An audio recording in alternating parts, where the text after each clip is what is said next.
بالله من الشيطان الرجيم. بسم الله الرحمن الرحيم. الحمد لله وكفى، والنبي المصطفى صلى الله عليه وسلم وعلى آله وصحبه واختفى. أشهد أن لا إله إلا الله وأشهد أن محمدا عبده ورسوله. اللهم صل على محمد وعلى آل محمد. رب اشرح لي صدري ويسر لي أمري واحلل عقدة من لساني يفقه قولي. أما بعد. Tuan-tuan, perempuan, hadirin hadirat, muslimin muslimat, sedang pendengar, sedang penonton yang dirahmati Allah Subhanahu wa taala sekalian. Alhamdulillah, kita mengatur kesyukuran kepada Allah Subhanahu wa taala kerana pada tengah hari ini dapat lagi dipertemukan kita dalam silsilah kuliah online anjuran Akademi Tarbawi, insya-Allah. Jadi alhamdulillah kita akan sambung pada pertemuan ini pada hadis yang kita baca pada pertemuan yang lalu. Saya ulang balik hadisnya, insya-Allah. Hadis diriwayatkan daripada Abu Hurairah radhiyallahu anhu, "Law akhta'tum hatta tablugha khatayakum as-sama' thumma tatub lataballahu 'alaikum." Rawahu al-Baihaqi.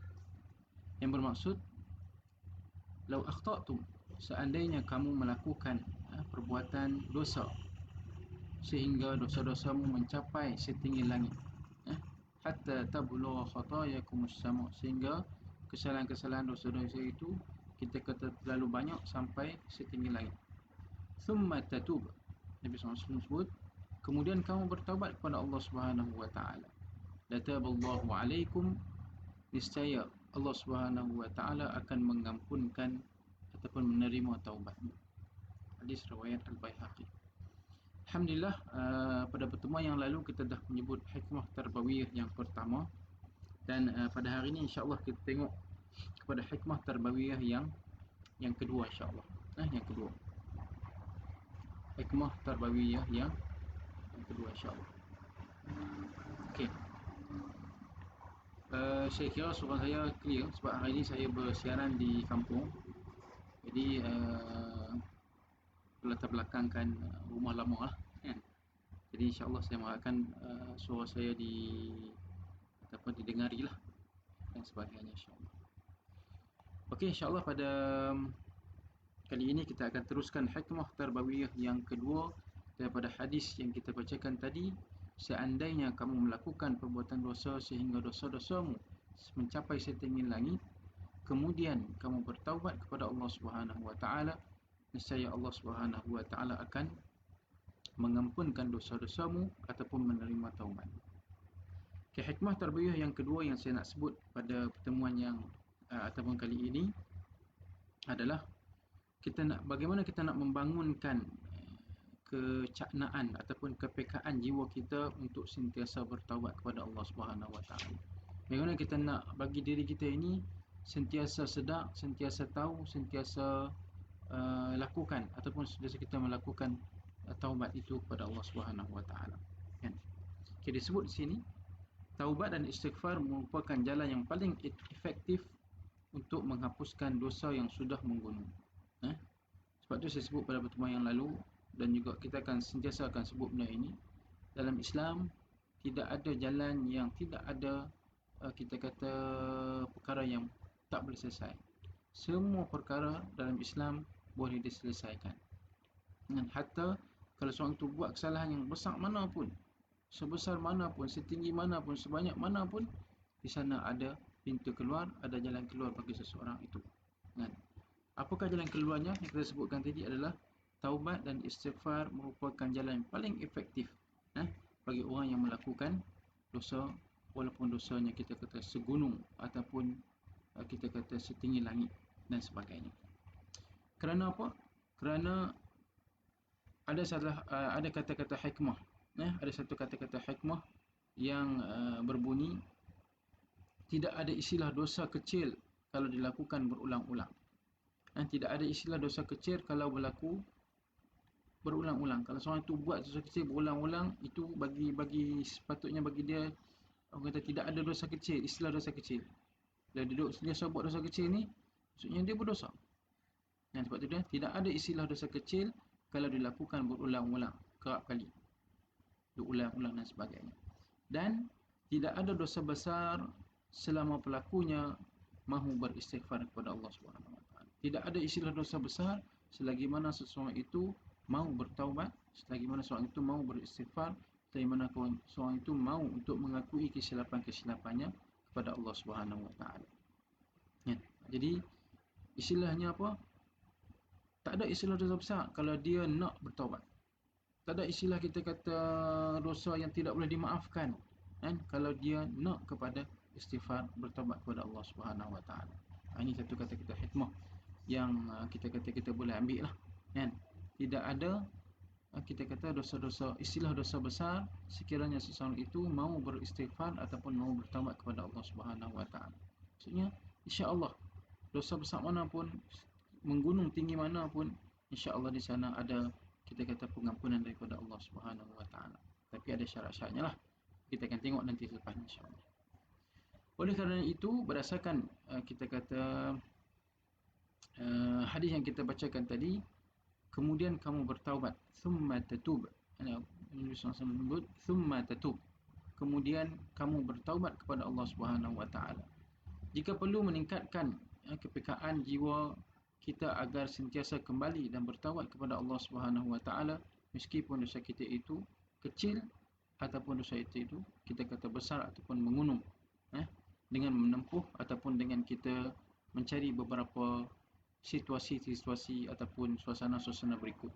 Dia ada bagi beberapa suasana berikut supaya kita ini berada sentiasa dalam keadaan yang kita nak bertaubat dan kita nak beristighfar kepada Allah Subhanahu wa taala. Tuan-tuan dan puan-puan, hadirin hadirat, muslimin muslimat, sidang pendengar, sidang penonton yang dirahmati Allah Subhanahu wa taala sekalian.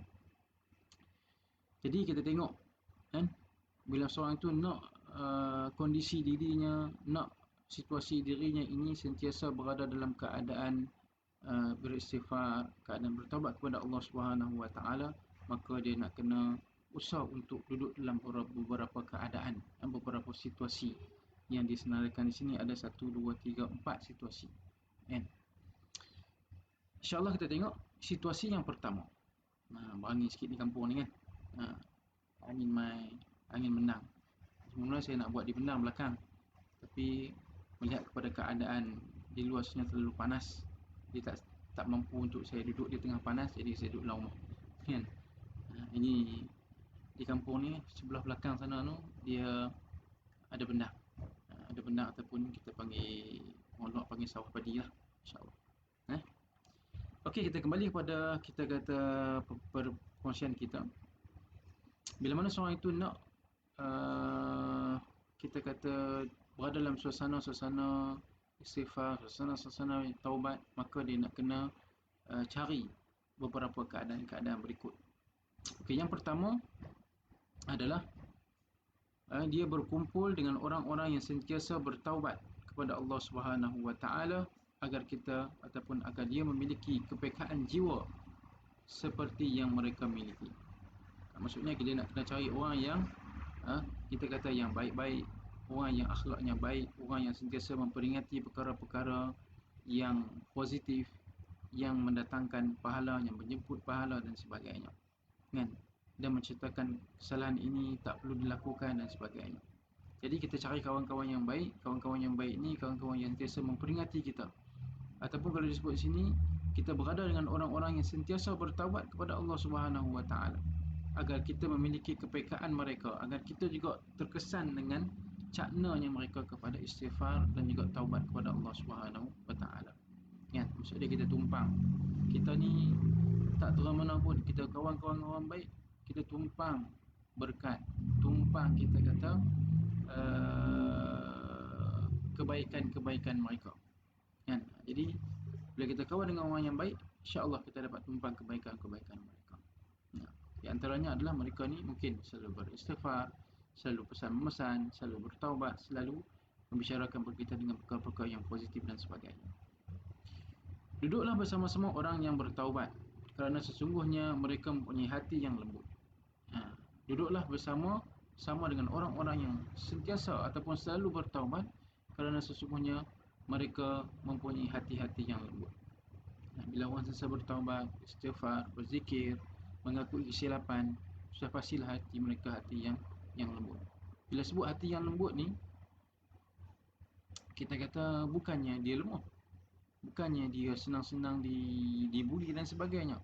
Tapi bila orang yang hati yang lembut, hati yang jernih, hati yang bersih ini, kan, di sana mereka ada kekuatan-kekuatan yang tersendiri.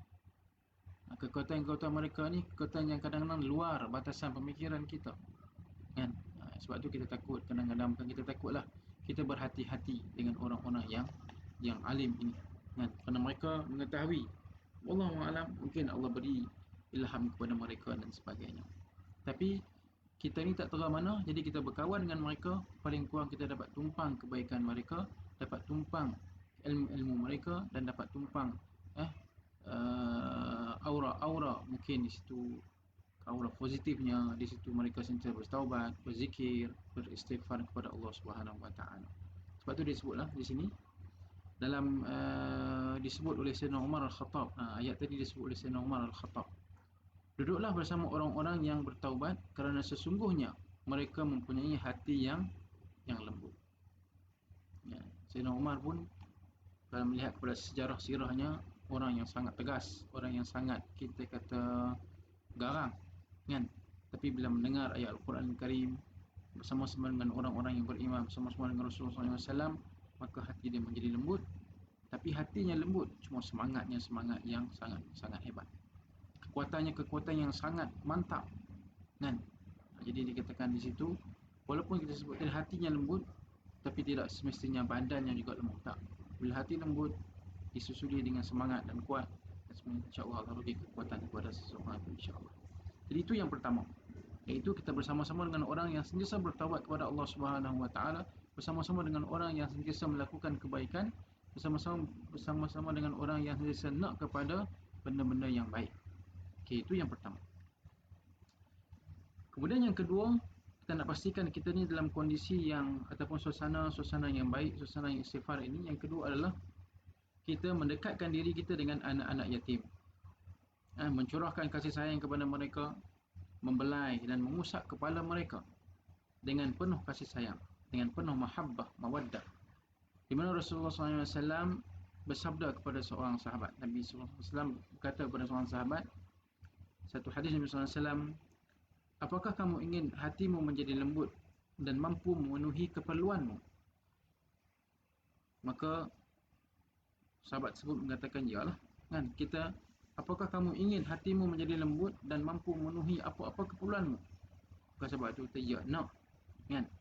Maka Rasulullah SAW menjawab ataupun memberitahu, sayangilah anak yatim, sayangilah anak yatim, usapkanlah kepala mereka dan berikanlah mereka sebahagian dari makananmu, niscaya hatimu akan menjadi lembut dan mampu memenuhi keperluan-keperluanmu, dan mampu memenuhi kehendak-kehendakmu. Nampak? Ini satu lagi, bila mana kita buat baik kepada orang, kita ihtiram, kita menjamu orang, kita kata menolong, membantu orang lain, maka di sana Allah akan bagi hati kita lembut, dan juga Allah akan memudahkan, Allah akan memenuhi hajat-hajat kita, Allah akan memenuhi kehendak-kehendak kita. Khususnya di sini secara clear, secara jelasnya Nabi SAW menyebut, sayangilah anak-anak yatim. Sayangilah anak-anak yatim. Bila mana kita berhadapan dengan anak yatim, kita tak boleh buat sewenang-wenangnya, kan. Maksudnya kalau dia buat salah, kita kena tegurlah, itu sebagai hak kita. Bukan buat salah pun kita sayang, tidak. Maksudnya kalau anak yatim itu anak yatim yang baik, maka kita santunilah dengan kita kata keadaan yang sopan, dengan baik, dan meraihkan mereka dan sebagainya. Kalau mereka mungkin di sana ada kita kata anak-anak yang nakal dan sebagainya, maka di sana kita tegur itu atas dasar untuk memperbaiki mereka, untuk memperelokkan mereka, untuk kita kata diri mereka juga di masa-masa akan datang.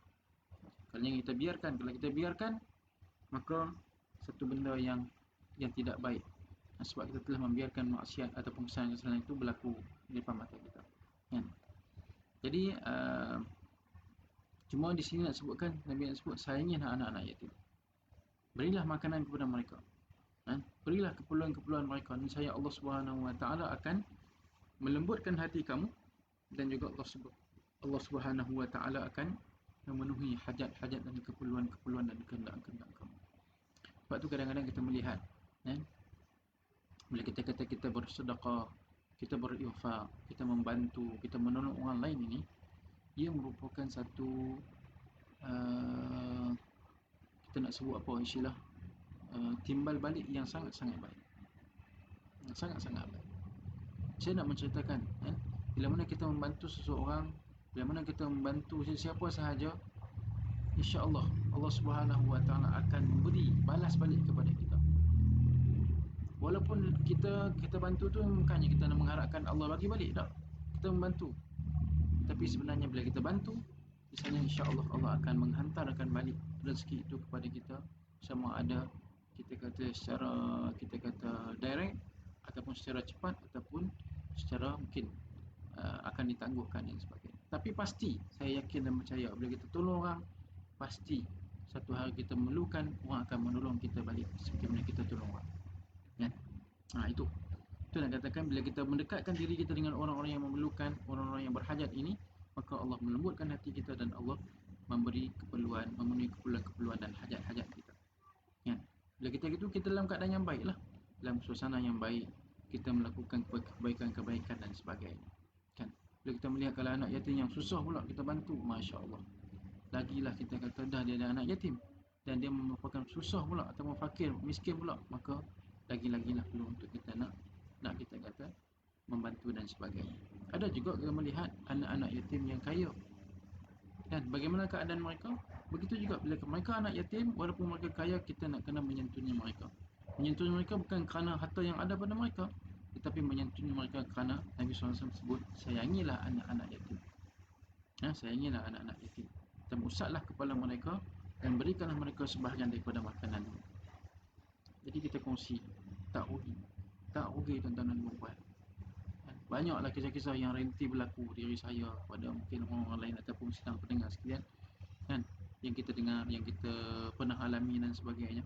Dan kadang-kadang kita melihat contohlah, kalau kita pergi menunaikan umrah, inilah ni sekarang ni umrah tak boleh nak pergi kan.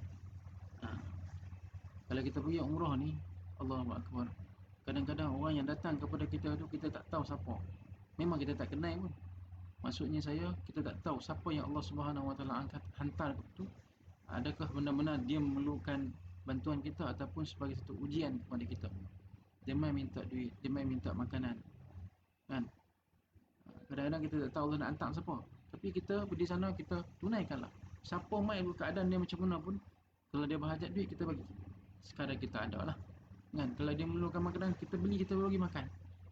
Kenapa? Kerana dengan perkara tersebut kita mengharapkan insya-Allah Allah memberi disebutkan tadi, melembutkan hati kita dan juga memudahkan urusan-urusan dan menunaikan hajat-hajat dan keperluan-keperluan kehendak-kehendak kita insya-Allah.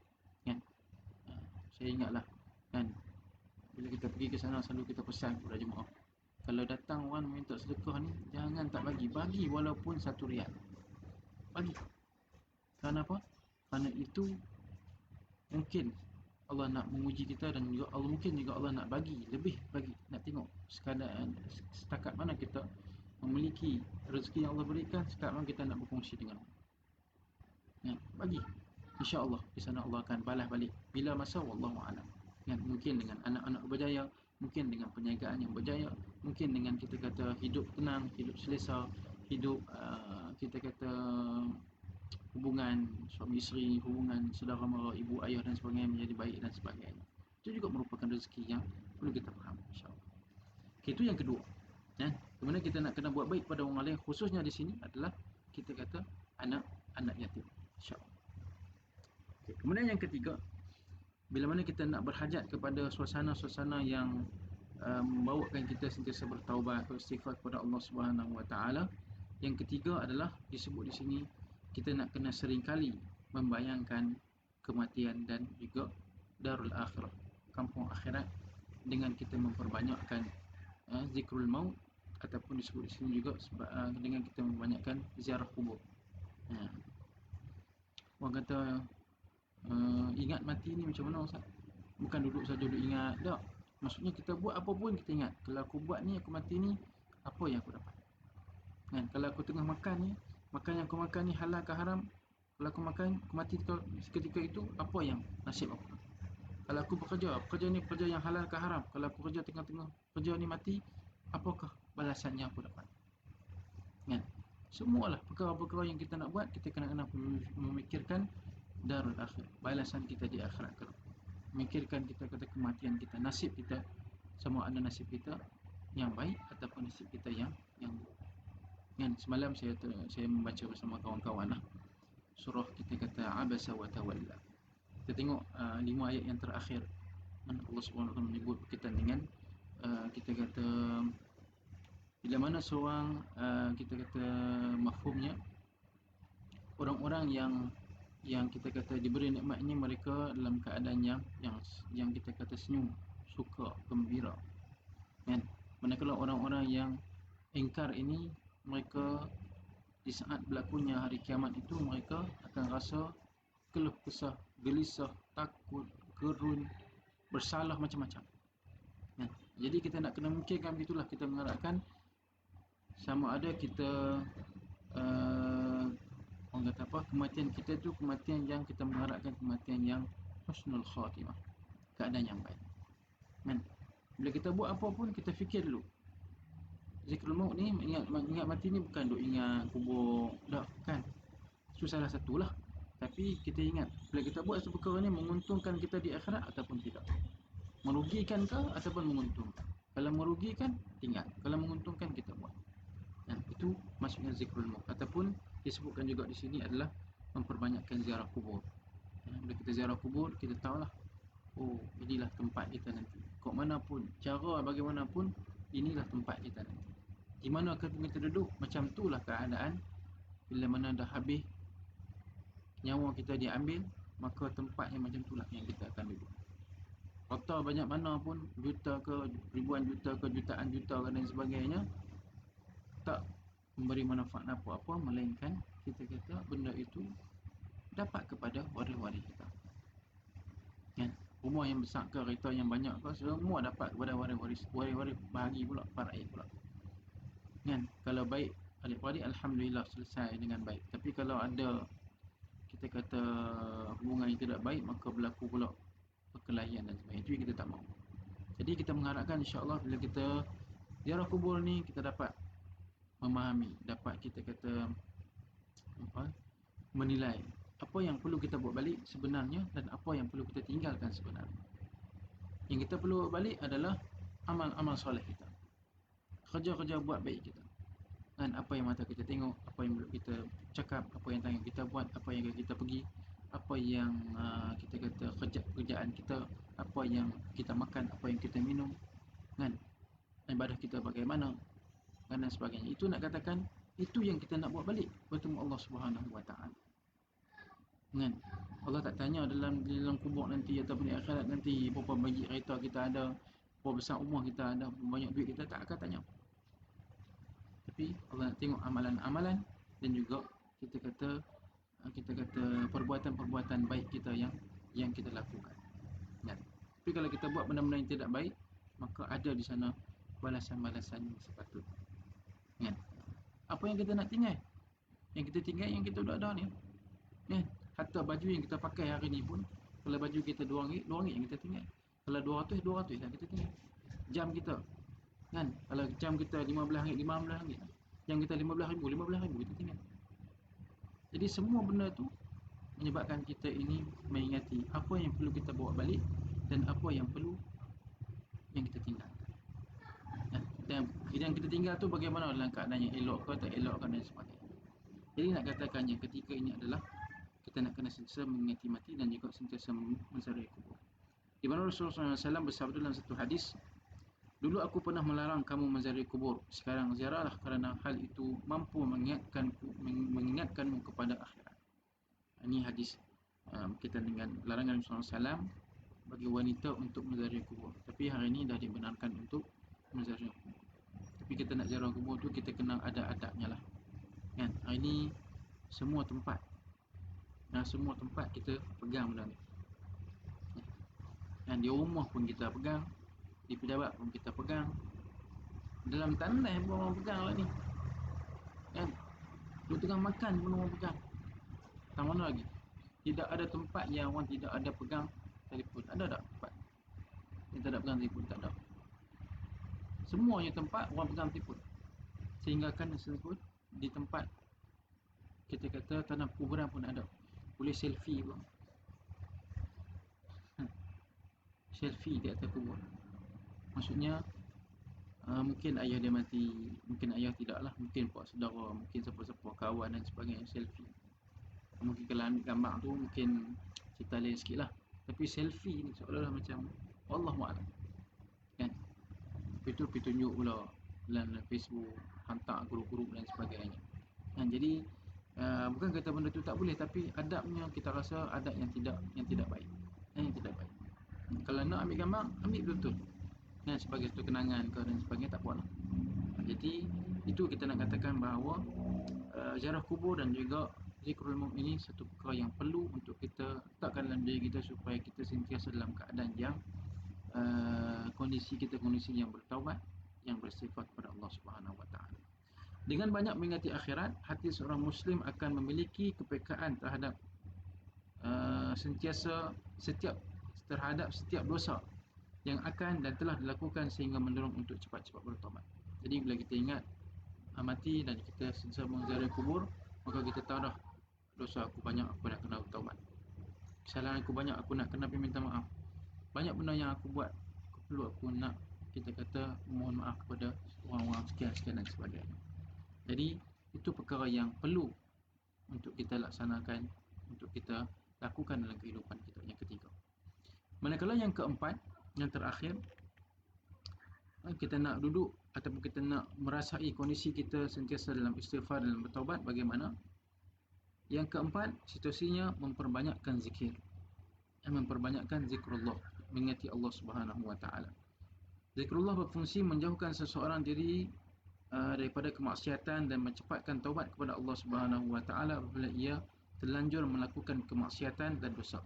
Di mana Allah Subhanahu Wa Taala berfirman dalam surah Ali Imran ayat 135, A'udzubillahi minasyaitonirrajim, yang bermaksudlah, dan orang-orang yang apabila melakukan perbuatan keji dan mengenainya diri mereka, mereka ingat akan Allah Subhanahu Wa Taala lalu memohon ampun terhadap dosa-dosa mereka, dan siapa lagi yang dapat mengampunkan dosa selain Allah Subhanahu Wa Taala, dan mereka tidak meneruskan perbuatan kejinya itu sedangkan mereka mengetahuinya. Jadi yang katakan di sini, bila orang ingat Allah kan, ingat Allah Subhanahu Wa Taala, maka dia akan sentiasa kita kata cepat-cepat bertaubat. Bila buat salah, cepat-cepat dia akan bertaubat. Kenapa? Dia tahu benda tu benda yang Allah tak suka, benda tu benda yang Allah larang, dan Allah murka terhadap perkara-perkara yang tidak baik. Jadi itu empat kita kata keadaan ataupun situasi yang perlu untuk kita lakukan. Yang pertama, kita nak kena berkawan dengan orang-orang yang baik, orang yang sentiasa bertaubat, bersifat kepada Allah Subhanahu Wa Taala. Yang kedua, kita nak kena kita kata dekatkan diri kita dengan anak-anak yatim ataupun orang yang memerlukan, dan kita membantu orang tersebut. Dan yang ketiga, kita sentiasa membayangkan kematian kita, dan juga kita sentiasa menziarahi kubur dan juga mengingati mati. Dan yang keempat, memperbanyakkan zikir kepada Allah Subhanahu Wa Taala. Moga-moga dengan zikir tadi mempercepatkan kita untuk kita bertaubat kepada Allah Subhanahu Wa Taala. Okay, tuan-tuan dan puan-puan, hadirin hadirat, muslimin muslimat, sidang pendengar, sidang penonton yang dirahmati Allah Subhanahu Wa Taala sekalian. Saya nak sambung sikit lagi. Boleh dikatakan di sini kita kata rukun taubat lah. Sebut rukun taubat. Ataupun dinyatakan di sini sebab-sebab yang membuatkan taubat itu diterima Allah Subhanahu Wa Taala. Okay. Mudah kita sebut di sini rukun taubat. Okay. Saya nak sebut di sini ada beberapa perkara yang perlu kita tekankan. Okey, yang pertama disebut di sini dalam kita bertaubat kepada Allah Subhanahu Wa Taala, yang pertama menyesali perbuatan maksiat yang telah dilakukan. Yang pertama sekali kita nak kena kesal, nak kena menyesal di atas perbuatan-perbuatan yang telah kita lakukan. Kita kena menyesal, kita rasa bersalah, rasa tak duk senang, rasa tak sedap perut.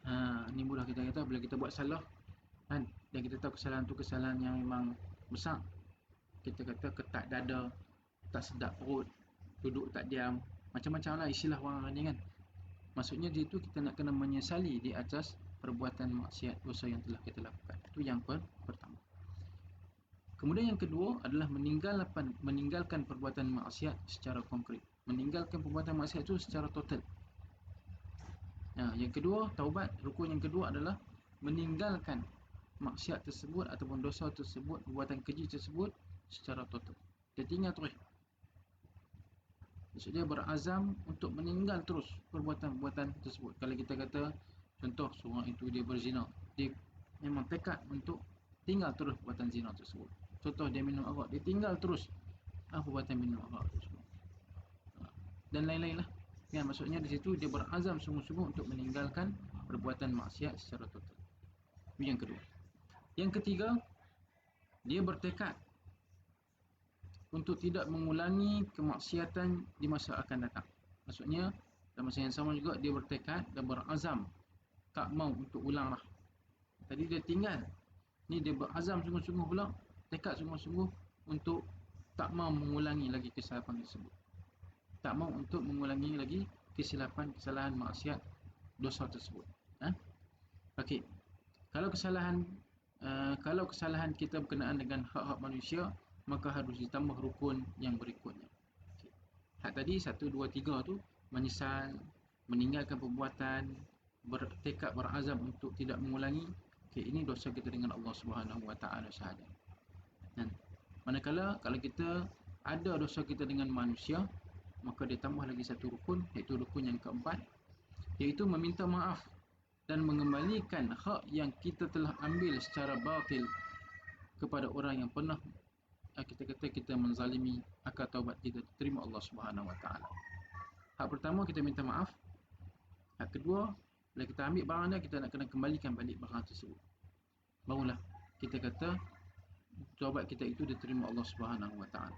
Namun di sana ada hal yang membuat taubat kita semakin diterima Allah Subhanahu Wa Taala. Di antaranya adalah segera bertaubat dan tidak menangguh-nangguh. Cepat-cepat kita taubat. Cepat-cepat kita taubat kepada Allah Subhanahu Wa Taala dan kita tidak bertangguh. Maksudnya kita rasa terus kita mohon ampun kepada Allah Subhanahu, mengaku depan Allah Subhanahu Wa Taala, kata menundukkan, merendahkan diri kita bahawa kita ini tidak ada apa-apa kesalahan kita mengaku dan sebagainya. Seperti benar firman Allah Subhanahu Wa Taala dalam surah An-Nisa ayat 17, sesungguhnya taubat di sisi Allah Subhanahu Wa Taala hanya bagi orang-orang yang mengerjakan kejahatan lantaran kejahilan dan kemudian mereka bertaubat dengan segera. Mereka itulah yang diterima taubatnya dan Allah Subhanahu Wa Taala Maha mengetahui lagi Maha bijaksana. Maksudnya kita kena buat dan kita nak kena cepat dan juga segera. Itu yang pertama. Dalam kita kata kita nak taubat kita ni diterima lagi oleh Allah Subhanahu Wa Taala. Yang kedua, tidak ketagihan. Tidak ketagihan dan terus menerus dalam melakukan maksiat. Maksudnya kita tak ketagih. Tak ketagih. Buat jahat ni kadang-kadang dia ketagih. Sebab tu kalau orang mencuri, sekali dia berjaya dia ketagih, dia nak curi lagi. Kalau orang mungkin kita kata berzina, Allahu'alam lah macam mana, tapi dia ketagih nak buat lagi. Kalau orang minum arak macam tu, dia ketagih nak buat lagi. Macam tu kita tengok Allahu'alam lah, mungkin dadah begitulah. Bila kena dadah ni ketagih dia nak buat lagi. Jadi kita nak kena di sini, kita nak kena halang diri kita daripada sifat ketagihan ini dan sifat terus-menerus dalam melakukan maksiat. Bila ada peluangnya, kita kata tak boleh, aku dah bertaubat, aku tak mau mengulangi. Aku dah berazam, aku dah bertekad. Maksudnya kita tahan diri kita. Rasulullah SAW bersabda dalam satu hadis, seseorang yang memohon ampun atas dosanya sedangkan ia terus-menerus melakukan, maka ia tidak seubah seperti orang yang meleceh-lecehkan ayat Allah Subhanahu Wa Taala. Orang yang mana dia memohon ampun kepada Allah Subhanahu Wa Taala dan dia melakukan dosa, kemudian dia terus melakukan lagi, maka tidak ubah seperti orang yang melecehkan ayat Allah, orang yang memperlekehkan ayat Allah Subhanahu Wa Taala. Ini yang kita takut. Kemudian yang ketiga, dalam kita nak lebih lagi taubat kita diterima Allah Subhanahu Wa Taala, maksudnya ketulusan hati. Maksudnya kita nak kena benar-benar tulus, ikhlas. Benar-benar kita kata betul lah dalam pengakuan kita, dalam perbuatan kita. Kita nak taubat, kita taubat lah. Ini kita bermain-main dengan taubat kita. Allah Subhanahu Wa Taala berfirman, hai orang-orang yang beriman, bertaubatlah kepada Allah dengan taubat yang semurni-murninya. Mudah-mudahan Tuhanmu menghapuskan kesalahan-kesalahanmu dan memasukkan kamu ke dalam syurga yang mengalir sungai di bawahnya. Dia nak katakan di sini bahawa kita nak kena ikhlas, bersungguh-sungguh dengan taubat yang sungguh-sungguh. Disebut di sini dengan taubat yang penuh, kita kata keikhlasan dan suci murni. Sebagian ulama salafus salih mengatakan memohon ampun hanya dengan lidah adalah taubat orang-orang yang mendustakan agama. Kalau seorang itu memohon ampun, bertaubat kepada Allah SWT dengan lidahnya saja, bukan dengan perbuatan, dengan bukan keazaman, dengan bukan mengembalikan hak-hak orang balik, maka ia seperti mana disebut di sini mendustakan agama dia. Ya, cakap tak sabar bikin lah. Cakap tak sabar bikin. Jadi kita nak kena sentiasa lah kan, untuk kita kata ikhlas dalam taubat kita. Tulus hati kita dalam taubat kepada Allah SWT, insya-Allah. Okay, saya ulang balik lagi sekali secara ringkasnya. Rukun taubat yang pertama menyesal perbuatan maksiat yang dilakukan. Yang kedua meninggalkan perbuatan tersebut secara total. Yang ketiga bertekad berazam untuk tidak mengulangi perkara tersebut. Dan yang keempat memohon maaf dan mengembalikan hak sekiranya kita melibatkan manusia dan sebagainya, insya-Allah. Jadi wallahu alam, saya rasa sekali itu sahaja perkongsian kita pada tengah hari ini. Moga-moga memberi manfaat bersama-sama kepada saya, peringatan kepada saya dan tuan-tuan, puan-puan, ibu-ibu, ayah, hadirin hadirat, sidang pendengar, sidang penonton sekalian, insya-Allah. Jadi sekadar itu sahaja perkongsian kita pada tengah hari ini. Yang baik itu datang daripada Allah Subhanahu wa taala, yang itu kekurangan saya sendiri. Aktafi bihadzal qadr min al-kalam. Wallahu taala alam wa khairul kalam wassalam. Assalamualaikum warahmatullahi taala wabarakatuh.